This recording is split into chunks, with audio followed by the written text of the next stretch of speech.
Yes, in general, we have a lot of rhetoric coming sometimes from the White House, often from racist groups which promote hatred of the other, and in effect, the killers quoted these kind of statements, including, by the way, the shooter in New Zealand. But I should point out that in the end, rhetoric has an effect, but it's minor compared to the guns themselves, because we have similar groups and similar rhetorics in other democratic countries in which there are much fewer guns and we have much less killing. So in the end, it's the guns. There are more guns than Americans in the United States, more than 300 million guns.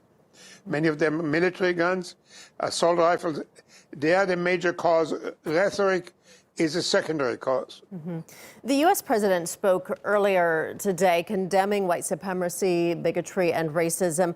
What's your take on his comments? Do you think it goes far enough? Because some people say it doesn't, because his actions say another thing.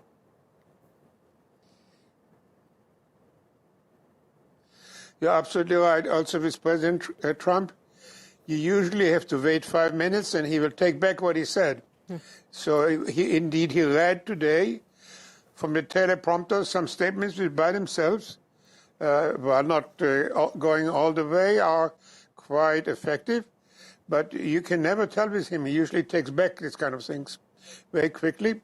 But in any case, he is so systematically throwing fuel on the fire of hatred and racism that this one teleprompter read speech will have a minor effect. Above all, even in that speech, his main attention is deflecting attention to where it should be by focusing on mental illness. And again, mental illness is an issue, but it's not the major issue.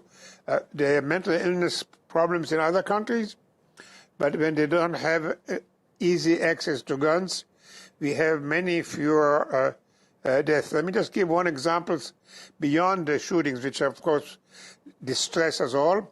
Each year in the United States, 1,000 children are killed by playing with guns because their parents have guns and the children play with them.